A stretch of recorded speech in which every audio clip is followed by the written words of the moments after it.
মুক্তিযোদ্ধাদের নতুন প্ল্যাটফর্ম মঞ্চ ৭১ আয়োজিত অনুষ্ঠানকে ঘিরে ব্যাপক উত্তেজনার পর সাবেক মন্ত্রী লতিফ সিদ্দিকী সহ বেশ কয়েকজনকে আটক করেছে পুলিশ। বেলা 11:30টার দিকে ঢাকা রিপোর্টার্স ইউনিটিতে এই ঘটনা ঘটে।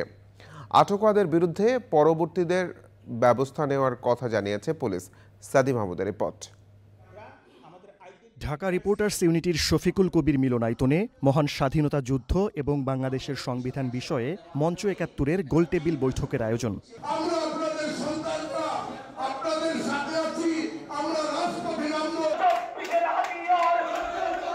অনুষ্ঠান শুরুর পরপরই হঠাৎই উত্তেজনা মিলনায়তনের বাইরে।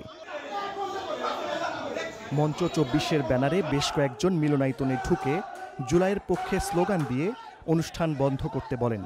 এক পর্যায়ে মিলনায়তনে তালা ঝুলিয়ে দেন তারা।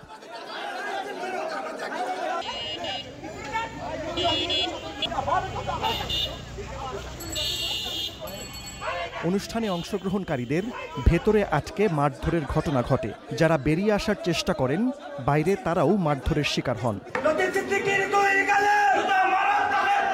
পরে মিলনায়তনে আটকা পড়া বেশ কয়েকজনকে আটক করে পুলিশ হেফাজতে নিয়ে যাওয়া হয়। ওই খবর পেয়ে আমরা আসছি, এসে আপনারা দেখছেন যে এরা জনগণই আমাদের হাতে তুলে দিয়েছে। এখন এদেরকে আমরা নিয়ে যাব, নিয়ে যাই যাচাই করে সিদ্ধান্ত হবে, লিগ্যাল যে প্রসিডিউর হবে, আইনগত ব্যবস্থা, সেটা আমরা পদক্ষেপ গ্রহণ করব।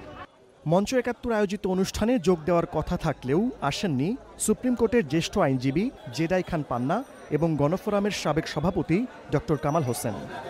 সাদি মাহমুদ, চ্যানেল আই, ঢাকা।